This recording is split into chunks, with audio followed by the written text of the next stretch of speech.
మహిళా సంఘాల వారికి చాలా సంతోషం అనిపిస్తుంది. ఇక్కడ మాట్లాడుతున్న ఒక్కొక్క మహిళ అసెంబ్లీలో ఎందుకు లేరా అనిపించినప్పుడు ఒక రోజు నేను వైజాగ్ కమ్యూనిస్ట్ మీటింగ్కి వెళ్ళినప్పుడు అడిగానండి, వీళ్ళు చాలా చాకచక్యంగా చాకుల్లాగా మాట్లాడుతున్నారండి, వీళ్ళని అసెంబ్లీలో శాసనసభ్యుల్లో పెట్టచ్చు కదా అంటే, అమ్మ వాళ్ళకి పదవులు వద్దమ్మా, వాళ్ళ పడంతా ప్రశ్నించడమే, వాళ్ళకి పదవులు వద్దంట, గూగుల్ ప్రశ్నలే, అది ఎట్లా చేస్తారు, ఇది ఎట్లా చేస్తారు, మేమున్నామంటూ ముందుకు వచ్చే వాళ్ళే ఈ కమ్యూనిస్టులు అని.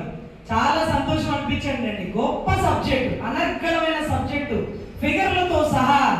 ఒక చంద్రబాబు గారిని, కూటమిని రజనీ గారు ఎదిరిస్తున్నారా అంటే, నేనే ఎదిరించామని స్వామి, ఆవిడైతే జీతగాడింది, ఏకంగా ప్రపంచ బ్యాంకు జీతగాడనింది. చూడండి ఇక్కడ ఒక్కొక్కళ్ళు విజయవాడ కనకదుర్గమ్మలా కనిపిస్తున్నారు. తప్పుని ఎదిరించడానికి మగవాడి వల్ల సాధ్యం అవుతుందో లేదో కానీ మహిళ వల్ల సాధ్యం అవుతుందండి, మహిళ వల్లే సాధ్యం అవుతుంది. రజనీ గారు, మీరు కూటమికి ఎదురు వెళ్ళిపోతారా? అయితే ఏమవుతుంది? తప్పునే కదా ప్రశ్నిస్తున్నాం. అరే ఏంటి మీ ధైర్యం అంటే, మహిళ, అమ్మవారు, విజయవాడ కనకదుర్గమ్మ గుడి, కృష్ణా నది నీరు తాగినటువంటి ఆ శక్తి ఎక్కడికి పోతుందండి? తప్పు ఎవరినైనా ప్రశ్నిస్తాం, ఎక్కడున్నా ప్రశ్నిస్తాం, ఒంటరిగా ఉన్నా ప్రశ్నిస్తాం. ఇక్కడున్న మహిళలు, ఇందాకే ఒక మహిళ ఆటో వచ్చి ఆటో దిగి చేంజ్ లేక ఇచ్చారు. వీళ్ళెవరు కారులో రాలా, వీళ్ళెవరు కరెన్సీ నోట్లలో పెరగల, కానీ ప్రజల్లో ఒక నాయకత్వ స్ఫూర్తితో పెరిగి ఈ రోజు ప్రభుత్వం ఇచ్చిన ఆఫర్ని ఇస్సిరు మొహం మీద కొట్టి దీన్ని ఇంప్లిమెంట్ చేయడం కాదు కదా, ఇచ్చిన వాడే వెనక్కి తీసుకోవాలి. నువ్వెవరు మమ్మల్ని గర్వం చెప్పడానికి, ఓయో అని గర్జిస్తున్న ఈ ఆడబిడ్డలు, వీళ్ళ వెనకాల శక్తి ఏంటంటే మహిళా శక్తి, మహిళా శక్తి. ఇప్పుడు అడగండి, రజనీ గారు ఒంటరిగా కూటమిని ఎదుర్కొంటారంటే, ఇంతమంది మహిళా శక్తుల మధ్యలో నేనెంతండి? నాకు ఒక బిడ్డే అనారోగ్య లోపం వల్ల ఆరోగ్యం సహకరించగా కనలేకపోయానని ప్రతిసారి బాధపడుతుంటా. ఈ రోజు బ్రెస్ట్ క్యాన్సర్, గర్భసంచి క్యాన్సర్, యోని క్యాన్సర్ ఆడబిడ్డలకే వస్తుందండి, ఆడబిడ్డలకే వస్తుంది.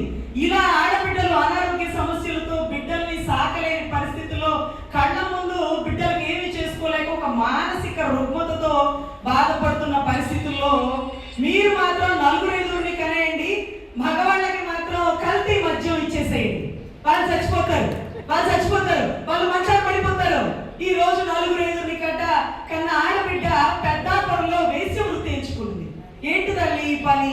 ఇంత చక్కని తల్లివి అంటే ఏం చేయమంటారమ్మా, నా భర్తకి కిడ్నీ లోపం వచ్చింది, హాస్పిటల్ చుట్టూ తిప్పుతున్నా, నలుగురు ఆడబిడ్డలు, ఒక మగబిడ్డ అని. మరి అంతమందిని ఎలా కన్నారమ్మా?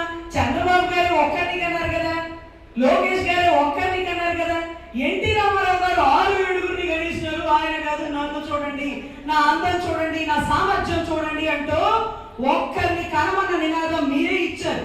మీ సామాజిక వర్గంలో ఎంతో మంది మీ ఆదర్శంతో ముందుకెళ్ళి ఒక్కళ్ళే కన్నారు. ఇప్పుడు అదే మీరు చేసిన తప్పుని మీరే దిద్దుకునే అవకాశం వచ్చినట్టుగా ఇప్పుడు కనండి మీకు అవసరం. మరి అప్పుడు ఎన్టీ రామారావు గారు అప్పుడు ఎంతమందిని అన్నాడు? ఒక్కొక్కడు ఒక్కొక్క రంగం, పురంధేశ్వరి గారు, బాలయ్య బాబు గారు, మీ భార్య గారు, ఇక ఎంతో మంది పిల్లలు కదా ఆయనకి. సో ఒక్కొక్కరు ఒక్కొక్క రంగంలో నిలబడ్డారు కదా. కనీసం ఒక మగబిడ్డకి తోడుగా ఒక ఆడబిడ్డని కనలేని మీరు ఈ రోజు ఆడబిడ్డలు శాసిస్తున్నారా? కనండి అని. అరే లోకేష్ ఒక ఆడబిడ్డ తోడుగా చెల్లుంటే బాగుంది కదా, ఎందుకు మీకు అనిపించలేదు అధ్యక్ష అని అడిగే అసెంబ్లీలో శాసనసభ్యురాలు లేకపోయింది మన కర్మ. అదే చాలా దారుణం ఏంటంటే, విజనరీ ఉన్న వ్యక్తి అని మనం ఒప్పుకోవాలి 30-40 సంవత్సరాల క్రితం. ఎందుకంటే మహిళల వల్ల సమస్య ఎదురెళ్తుంది ఆడబిడ్డే. మీకు చాలా తెలియగలవాడండి, ఆడబిడ్డల వల్ల సమస్య వస్తుందని మీకే ముందు తెలుసు. అందుకని ఈ రోజు నిరంజన్ మీరు కోటీశ్వరులు, 500 కోట్లు నాకు ముష్టి పడేస్తావా, లక్షల కోట్ల ఆసామని అంటూ పబ్లిక్ స్టేట్మెంట్ ఇచ్చేసారు. ఇప్పుడు లోకేష్ గారు, వారి ఆవిడ చాలా యంగ్ స్టేజ్ లో ఉంది, చక్కగా ఆరోగ్యవంతురాలు, ఆవిడ ధైర్యంగా ఒక 4-5 కానీ ఆదర్శంగా అసెంబ్లీలో గర్జించమనండి. చూడు నా కూడా ఏ నిర్ణయం తీసుకుందో, నందమూరి వారి రక్తం మళ్ళీ పారుతుంది అని చెప్పచ్చుగా. నందమూరి వారి రక్తం పారకూడదు, నారావారి గారి రక్తం పారకూడదు, మా ఆడబిడ్డలు మాత్రం కల్తీ మద్యం దాగిన భర్తలు మంచాన పెడితే మేము మాత్రం 5-6గురిని కనేయాలి. మిషన్లు మరి నొక్కండి, ఆయన బటన్ నొక్కి పథకాలు ఇచ్చారు. మీరు మమ్మల్నే నొక్కి మమ్మల్నే తొక్కుతున్నారు.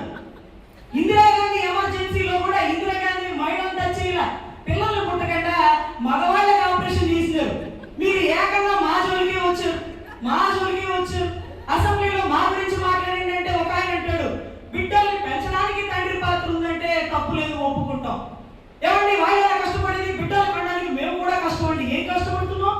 4 గోడల మధ్య పడే కష్టాన్ని సిగ్గు లేకుండా నువ్వు అసెంబ్లీలో చెప్తావా? నువ్వు అసెంబ్లీలో చెప్తావా? ఢిల్లీలో ఒక మీటింగ్కి వెళ్ళినప్పుడు ఒక కమ్యూనిస్టు లీడర్ని, ఒక మహిళని కత్తిపోట్లు గురి చేసినారట. తర్వాత ఆ మీటింగ్ లో చాలా మంది రాలా, అమ్మా మీరు ఎలా కత్తిపోట్లను తట్టుకున్నారు అంటే, అమ్మా రజని నీది నార్మల్ డెలివరీనా ఆపరేషన్ అనేది? Normal delivery. ఆ నొప్పుల కంటే మించి ఉండదమ్మా కత్తిపోట్లు, ఒక్కసారి పడుస్తారు, తీసేటప్పటికి హాస్పిటల్ పోతాం. ఏమవుతుంది? దిగితే గంట కాల్చి తొడల మీద వాత పడితే అదే నార్మల్ డెలివరీ. అన్ని నొప్పులు పడి ఒక తల్లి పురుటి నొప్పులతో ఒక బిడ్డని కంటే ఆదిశక్తి కదమ్మా తల్లి. ఈ కత్తిపోట్లు ఏమి ఇబ్బంది ఉండవు రజని. ఒకవేళ పిస్టల్ పెట్టి కాల్చినా మనం చచ్చిపోము, ఏ కాదు అని ధైర్యంగా చెప్తుంటే అవన్నీ నింపుకున్న వాళ్ళమే. కాబట్టి ఈ రోజు పదవులు అడగకుండా, పదవులు ఆశించకుండా ప్రభుత్వం 3 ఏళ్లున్నా బయటకు వచ్చి రైతుల పక్షాన, ఆడబిడ్డల పక్షాన పోరాడుతున్న ప్రతి ఒక్క మహిళ మా విజయవాడ కనకదుర్గమ్మ. ఈ రోజు మీరిచ్చింది మీరు వెనక్కి తీసుకుంటారా, మమ్మల్ని రోడ్డు మీదకి రమ్మంటారా? ఏ అంటూ శాసిస్తూ ఎంతో మంది కమ్యూనిస్టు ఆడబిడ్డలు బయటికి రావాలి తల్లి. మిగతా ఏ పార్టీల వాళ్ళు పదవులు ఆశించి వస్తారు, మీరొక్కరే ప్రజల కోసం పాటుపడే వాళ్ళు. ఎర్ర కాండవాన్ని దుప్పటి కప్పుకొని చనిపోయే చరిత్ర ఒక్క మీ సిద్ధాంతమే. నా రక్తం ఎరుపు, నా కప్పుకునే గుడ్డ ఎరుపు ఎరుపు, ఇది సిద్ధాంతం, ఇది నా నినాదం అంటూ ముందుకు వస్తున్న ప్రతి ఆడబిడ్డలకి మీరు ఆదుకోవాలి. అదే మాదిరిగా ఈ మాదిరి పిచ్చి పథకాలు ఇచ్చే ముందు లోకేష్ గారికి చెప్పండి, దేవాంష్తో పాటు ఇంకొక 2-3 ఆడబిడ్డలు ఉండాలండి. ఇంట్లో ఆడబిడ్డ లేకపోతే కళే ఉండదు. అలాంటివి మీకు మాత్రం ఉంది ఆడబిడ్డ, మాకు మాత్రం పుట్టేయాలి గంపలుగా. ఒరిస్సా ట్రైన్ చూసినారు ఎప్పుడన్నా? జనరల్ కోట ఎలా ఉంటుందో తెలుసా? దండిగా ఉంటారు జనాలు, ఎందుకంటే ఆ రాష్ట్రంలో జనాభా ఎక్కువ. మన ఆంధ్ర రాష్ట్రంలో తిరుమల నారాయణ ఎక్స్ప్రెస్ చూసినారా? ప్రశాంతంగా ఉంటది. మన రాష్ట్రంలో లిమిటెడ్ గా ఉంటది. అరే ఒరిస్సా నుంచి కూలీలను తెచ్చుకోవాలి, ఇబ్బంది అయిపోతుంది, కనేమనండి అంట.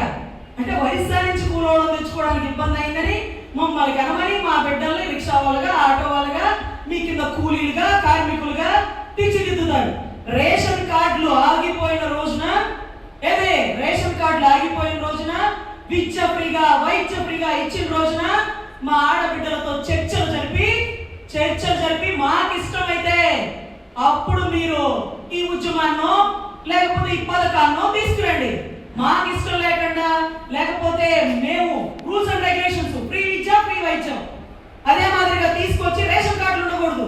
ఎందుకంటే అందరూ డెవలప్మెంట్ లో ఉండాలి, దారిద్ర్య రేఖకు దిగువను కాదు.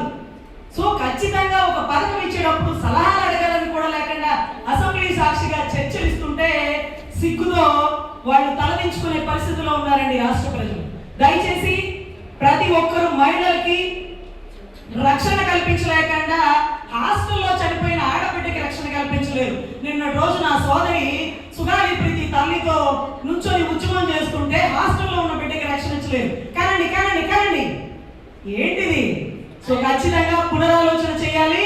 ఇటువంటివి చర్చలు లేకుండా అసెంబ్లీలో స్టేట్మెంట్లు ఇచ్చేయకండి. మీ పరువు పోతుంది. మీ పరువు తీసేవాళ్ళు కూడా ఆడబిడ్డలే, అది కూడా కమ్యూనిజం సిద్ధాంతాలు గల ఆడబిడ్డలేనని మరొకసారి గుర్తుపెట్టుకోండి. ధన్యవాదాలు. నాకు